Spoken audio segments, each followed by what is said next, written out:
ní ìṣẹ́jú àáyá ní ìròyìn. Ìròyìn ní ìṣẹ́jú àáyá. Ìkànnì jígí alára 24. Ó tún ti yà òwe jájọgbọ́. Lóní ṣókí la mú àwọn ìròyìn yìí wá. Ìròyìn ní ìṣẹ́jú àáyá. Ojúmọ́ ẹ sì kú dédé àsìkò yìí. Ìròyìn ní ìṣẹ́jú àáyá la mú sí ti gbọ̀yìn láti ìkànnì jígí alára. Orúkọ tèmi ni Agnes Olúwatósìn.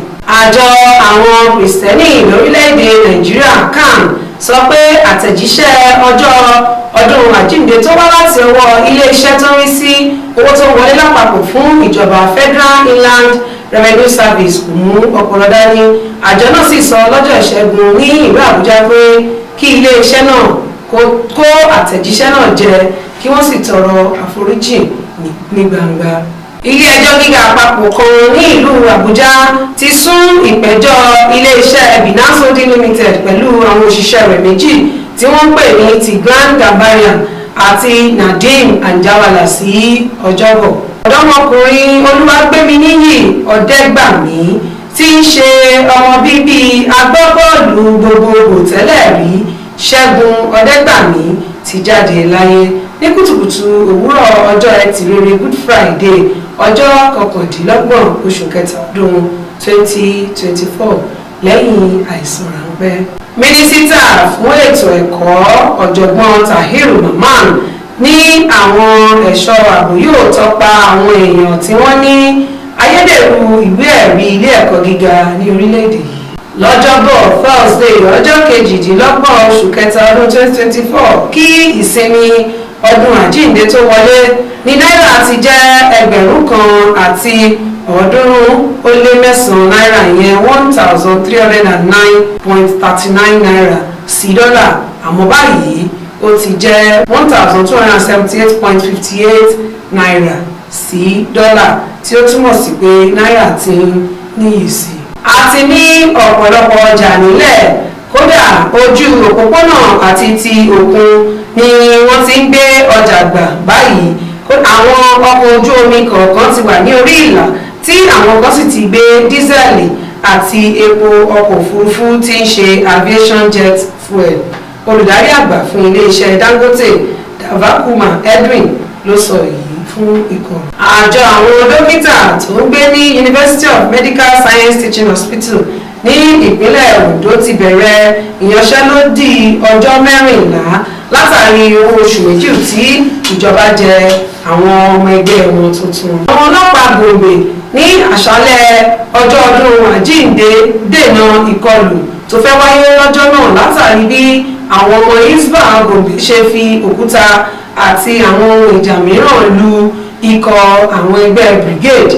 Wọ́n bà ìlú wọn jẹ́, wọ́n sì ṣe ìpalára fún àwọn ẹlòmíín. Lọ́jọ́ Ìṣẹ́gun àwọn àgbà ẹgbẹ́ òṣèlú APC ti fọwọ́ sí gómìnà Lucky Ayédatiwa gẹ́gẹ́ bí olùdíje tí wọ́n fẹ́ràn jù ṣáájú ọjọ́ ìdìbò gómìnà àkọ́bẹ̀rẹ̀ ẹgbẹ́ òṣèlú náà. Ilé-iṣẹ́ tó ń rí sí owó tó ń wọlé lápapọ̀ yẹn Federal Inland Revenue Service ti tọrọ àforíjì lọ́wọ́ àjọ àwọn ọmọ Kìrìsìtẹ́nì ti orílẹ̀-èdè Nàìjíríà látàrí àtẹ̀jíṣẹ́ ọdún Àjínde tí wọ́n fi léde lórí ẹ̀rọ àtagbà pé Jésù san gbèsè rẹ kì í ṣe owó orí rẹ ní Jésù san. Ìdíyelé owó dísẹ́ẹ̀lì ti wálẹ̀ ní ìpínlẹ̀ Ọ̀yọ́, Èkó àti Ògùn látàrí bí Dangote ti ta jálá dísẹ́ẹ̀lì kan ní 1,225 náírà èyí tí wọ́n ti tà ní 1,350 náírà ní bíi ọ̀sẹ̀ díẹ̀ sẹ́yìn.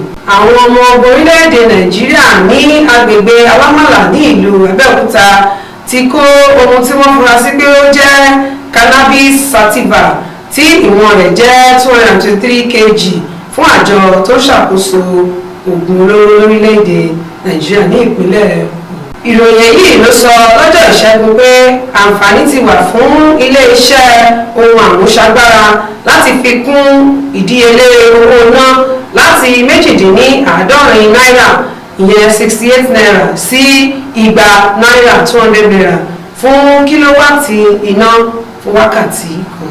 Ìdí tí àwa ọlọ́pàá ò tí ì mú Bobrisky jẹjẹ bọ́gì àti àwọn akẹgbẹ́ rẹ̀ tí wọ́n múra ní ẹ̀yà ọ̀tọ̀ ni pé èmi kò rò pé ẹ̀ṣẹ̀ ni nítorí mi ò tí ì rí kà nínú ìwé òfin kankan pé ẹ̀ṣẹ̀ ni wọ́n ń dá ní orílẹ̀-èdè Nàìjíríà. Òṣìṣẹ́ ọlọ́pàá fún ìbáṣepọ̀ àwùjọ public relations officer Múyìwá Adéjọbí ló ṣàlàyé èyí níbi ìfọ̀rọ̀wánilẹ́nuwò tí wọ́n ṣe fún un. Ìjọba ìpínlẹ̀ Cross River ti kéde ètò láti gba ẹgbẹ̀ta àwọn olùkọ́ tuntun ìyẹn 6,000 nítorí àìní olùkọ́ tó tó ní àwọn ilé ẹ̀kọ́ ní ìpínlẹ̀ náà. Ilé ìwòsàn ẹ̀kọ́ ilé ẹ̀kọ́ gíga ìpínlẹ̀ Benue, the Benue State University Teaching Hospital ti sọ pé àwọn ti ní àwọn ohun èlò fún iṣẹ́ abẹ tí kò ní lójú àpá lára fún àwọn tó ní àìsàn ìju àti àwọn àìsàn mìíràn.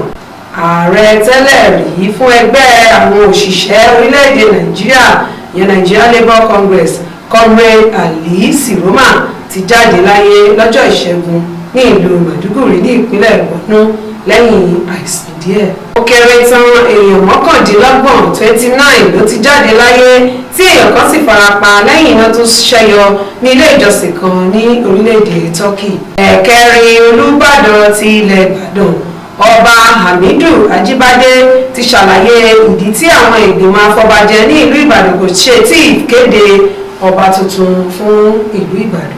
Lẹ́yìn ikú olùkọ́ àgbà fásitì Maiduguri, ilé ẹ̀kọ́ náà ti ní kí àwọn akẹ́kọ̀ọ́ wà ní àìléwu àti àìbẹ̀rù nítorí pé ààbò tó dájú wà fún gbogbo wọn ní ilé ẹ̀kọ́ náà.